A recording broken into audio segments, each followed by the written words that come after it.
Hi hello guys, welcome to my YouTube channel. ఇంట్లోనే butter scotch ice cream చేసుకోవడం ఎలానో చూడండి. ఇక్కడ నేను ఒక హాఫ్ లీటర్ పాలు తీసుకున్నాను, 2 స్పూన్స్ కస్టర్డ్ పౌడర్ తీసుకున్నాను, కొంచెం వాటర్ వేసుకొని లంప్స్ లేకుండా బాగా కలిపేసుకొని పక్కన పెట్టుకోండి.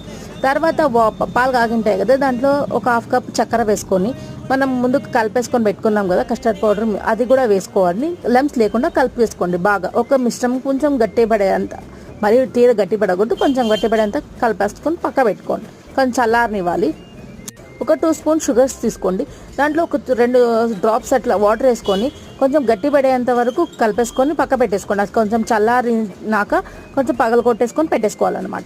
తర్వాత ఇది చల్లారింటుంది కదా, దాన్ని ఫ్రెష్ క్రీమ్ వేసుకొని మిక్సీ పట్టేసుకొని పెట్టేసుకోవాలి. దీన్ని ఒక బాక్స్లో స్టోర్ చేసుకొని అలాగే షుగర్ని కూడా క్రష్ చేసుకొని దీంట్లో వేసుకొని పెట్టేసుకుంటే ఒక నైట్ అంతా పెట్టేసుకుంటే సరిపోతుంది. అలాగే బయట నుంచి పెట్టేదానికని ఇలా ఒకసారి ట్రై అయితే చేసి చూడండి, చాలా బాగుంటుంది. నచ్చినట్లయితే లైక్ చేయండి, షేర్ చేయండి, సబ్స్క్రైబ్ చేయండి. Thanks for watching. బాయ్.